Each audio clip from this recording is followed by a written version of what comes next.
Hello and welcome. I've come today to Edinburgh in Scotland to meet Archbishop Leo Cushley, who's the Archbishop of the Diocese of St Andrews in Edinburgh.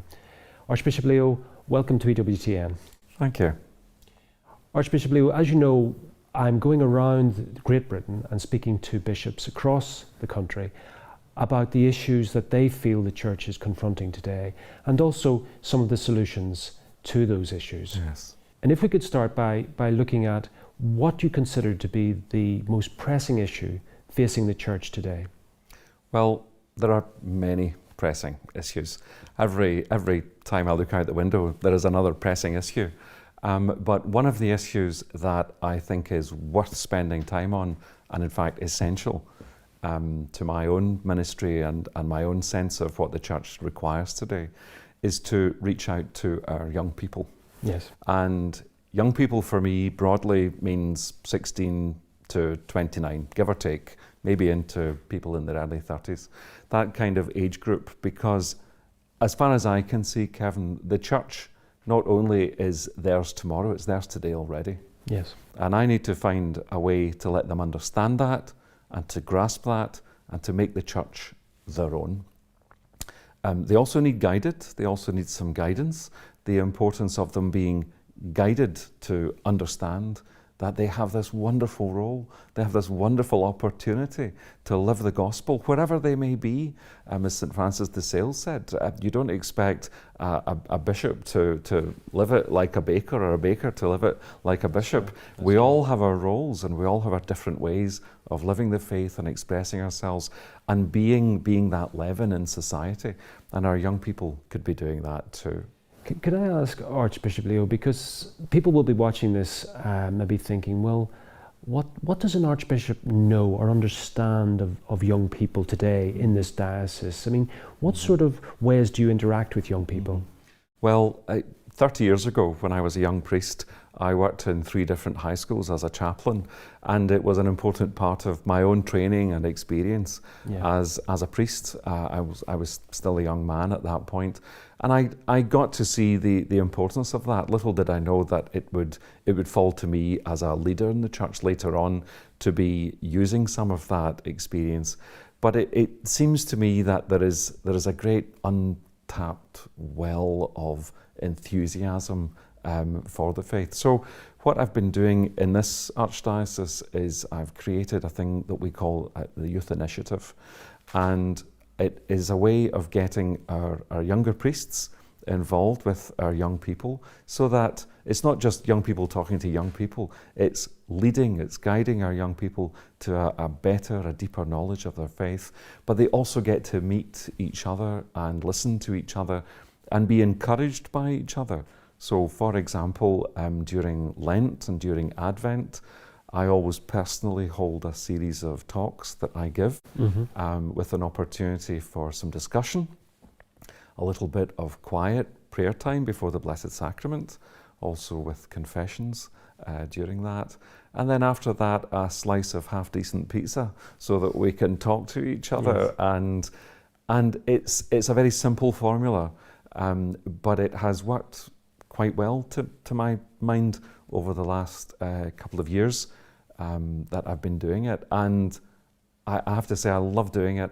I'm very encouraged by the young people who come to these talks. Well, would you say, Archbishop Leo, though, that your experience in the high schools some decades earlier, the challenges for young people and the environment in which they were growing up is remarkably different to the environment today? Yes. What would you say are the greater challenges to the youth today? Yes, there are much greater challenges to the young people. In my day, 30 years ago, there wasn't the prevalence of drugs. Yes. There wasn't the internet, so there wasn't the threat of pornography, of the abuse that can bring.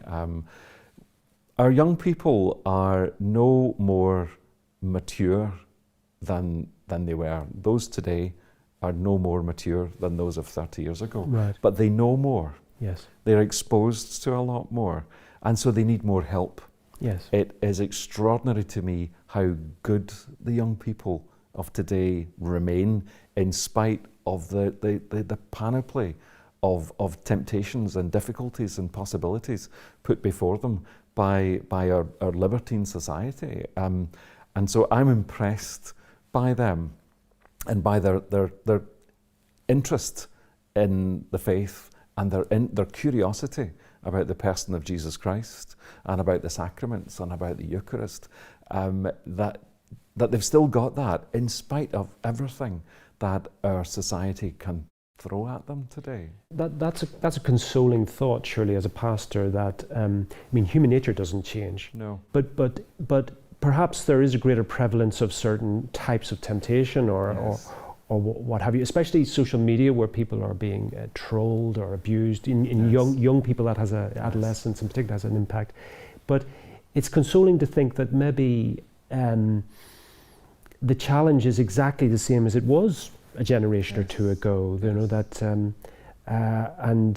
but what you're also suggesting, and from your own pastoral experience, is that the witness and the goodness of youth and the idealism and the energy is still there. It's still there. It's not dumbed down by what we have. No, not at all. And it was a great insight of St. John Paul II to do that and to get the World Youth Day up and running. While I was still a student in Rome in the 80s, we got to see the start of this and we wondered what was going on, and it seemed, what is this? Is that a flash in the pan? And we were curious, but we were all waiting to see what was going to happen. And now, of course, it is an enormous event every few years where the young people gather around the person of the successor of Peter and are encouraged in their faith by him, by each other, by the bishops and the priests and the sisters and everyone that's there to encourage them. It's a wonderful example of something that's one of these great ideas where we all wonder why did we never think of this before? Yes. And I've been able to participate in a couple of these events, and we tried to do something similar here at the national level in Scotland.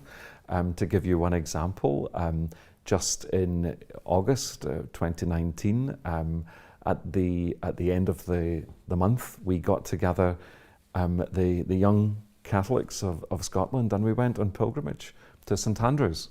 And there are the remnants of a medieval cathedral that was the biggest building in medieval Scotland. Wow. And there's just traces of it now. But for the first time that I'm aware of in 500 years, we took a relic of St Andrew with our young people. We prayed a litany of the saints in the afternoon, in the wind and the rain and the rest of it. They came forward to venerate the relic, and I blessed them with it.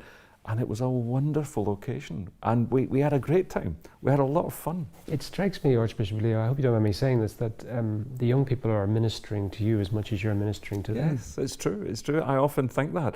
I'm very encouraged by them. I just hope that I'm encouraging them as much as they're encouraging me. Well, in terms of encouragement, if that's the problem, I is around how do we catechize and bring to fruition and maturity the Catholic Christian youth.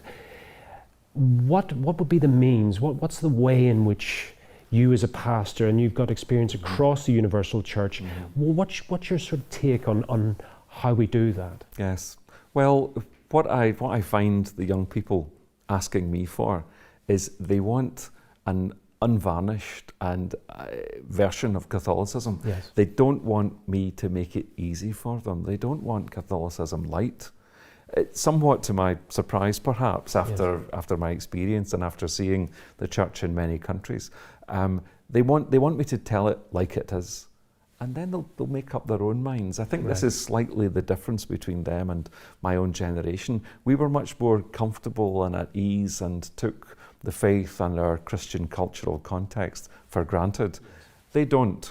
But what they do is they want me to tell them what Catholicism is, and then they will make up their own minds.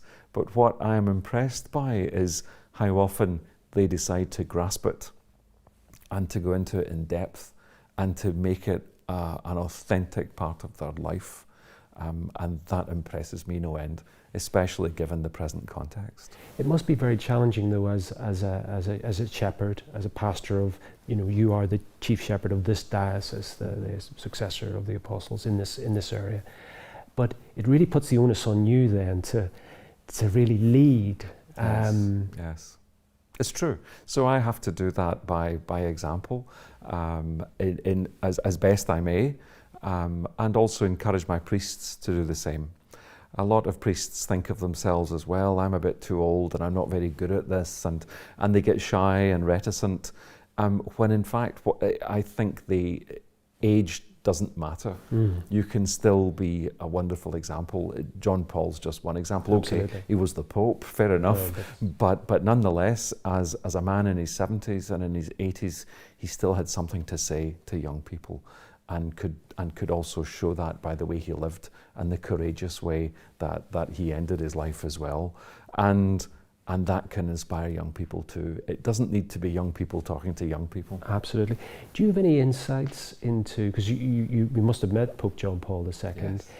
He had an ability to connect with young people, which was almost preternatural. He did. Do you have any insights into what, other than the Holy Spirit, I mean, what was behind that? I didn't know him that well, but I did work with him, but at a certain remove. But I did get to see him with people, and he had a goodness, a gentleness.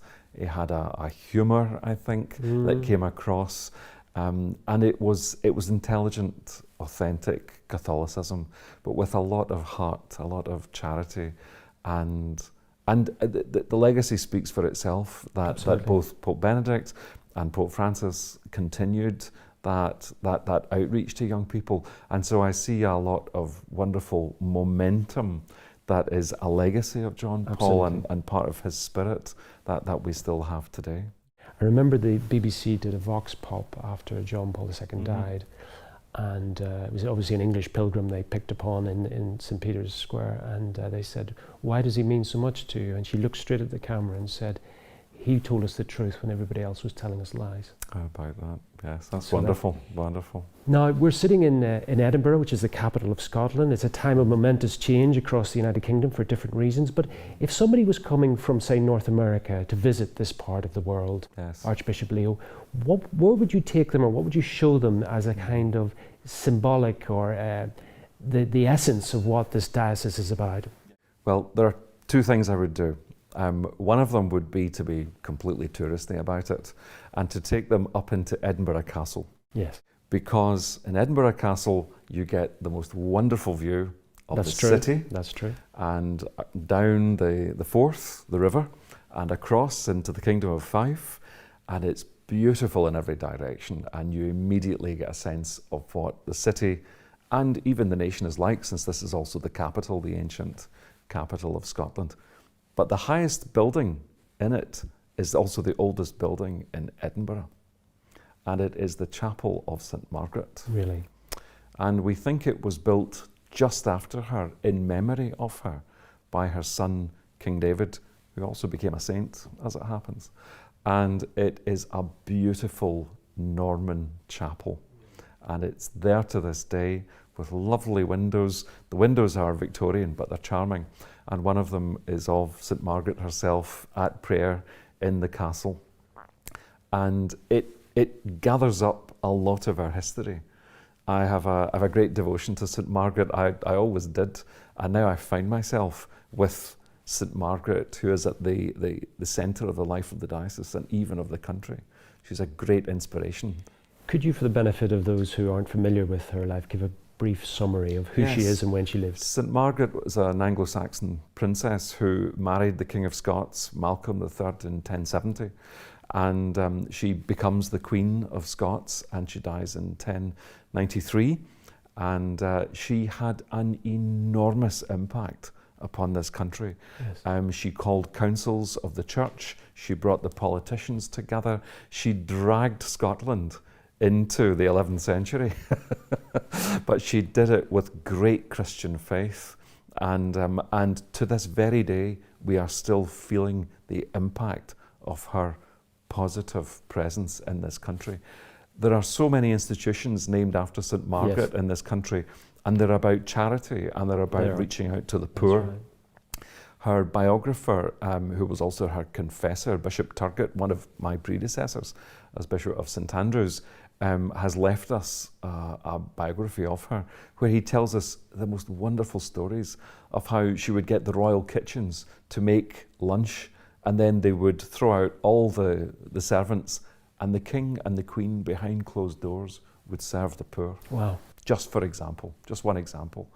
And many other things that she did, though, to bring the church gradually back into the European fold. It had lost, I think, a little bit of touch with what was going on. And at the time, the whole of Christendom was embracing the Gregorian reforms that took place, and that saw the church into the High Middle Ages, and one of its most important moments. And St Margaret helped to make that happen in Scotland. She had a wonderful impact on the country. And so that's one reason that I would perhaps take them up to the top of Edinburgh Castle. Well, I think that's probably good enough. I mean, it's fascinating when you're talking there about St Margaret, because would you say she encapsulates a sort of essence of the Scottish character, this kind of Scottish concern for the poor, for the hungry, and a way to organise it as well, which the Scottish are famous for, that sort of skill. But also she's a laywoman. That's right, yes. A wife and mother. She's our secondary patron. Our national patron is St Andrew. Yes. Fine apostle. We're very proud of St Andrew, and relics of St Andrew were brought to a place that now bears his name.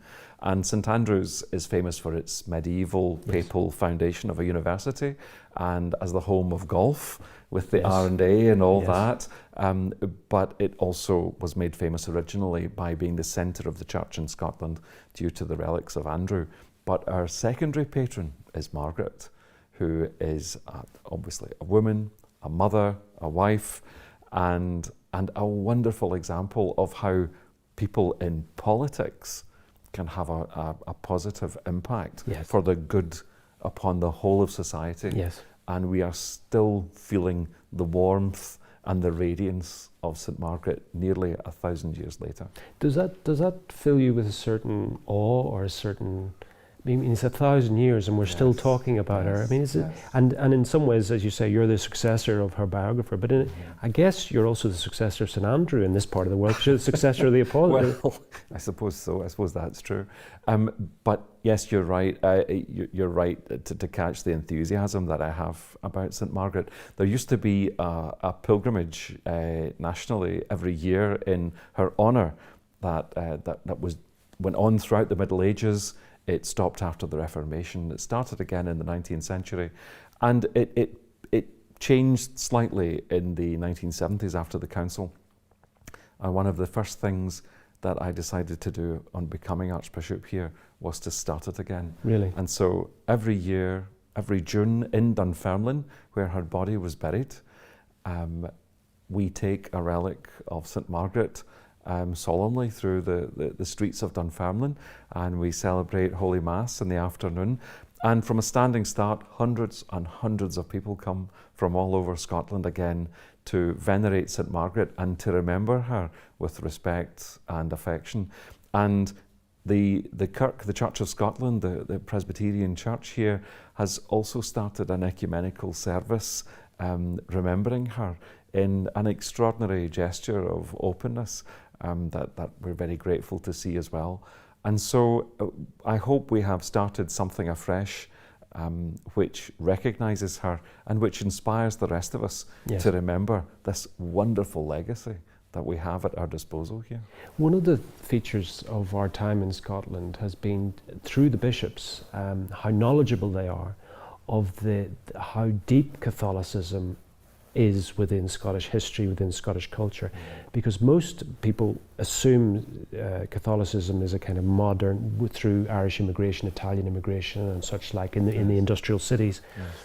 But each bishop is able to point to different parts of their diocese and the long history that, how do you, I mean, this is a wonderful way. Is this part of how you're bringing this history to life for Catholics today? Yes, very much so. As far as I'm concerned, this is a story that started in the 4th century. Yes.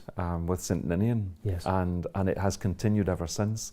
St Columba in Iona that we share with the north of Ireland. Yes. A great missionary impetus as a result of those Irish monks and nuns who travelled the length and breadth of the British Isles and throughout Western Europe, either to preach or to preach again the good news, to great effect, and who are still remembered with extraordinary affection and tenacity by locals.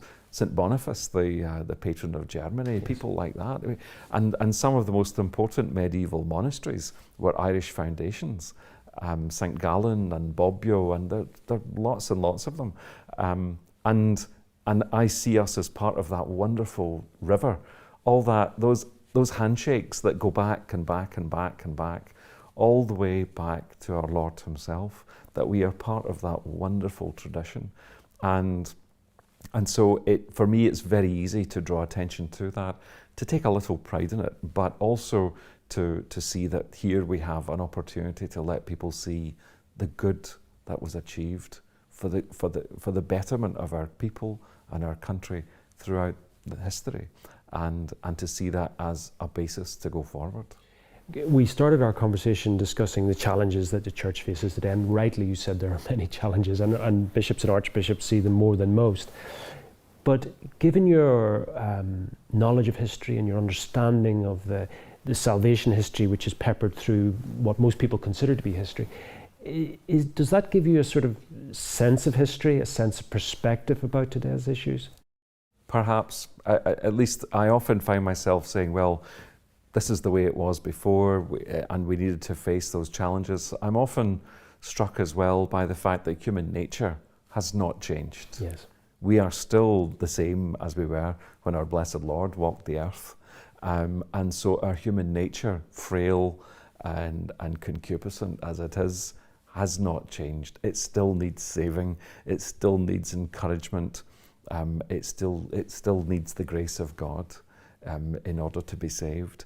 That the pride that our present culture expresses is misplaced. Yes. We just need to take a little look back over where we've come from to see that there are better ways of doing it than we're presently doing this. Archbishop Leo, thank you very much for taking the time out to speak to us here in Edinburgh today, and look forward to maybe coming to Dunfermline sometime with you. You'd be very welcome. Thank you very much.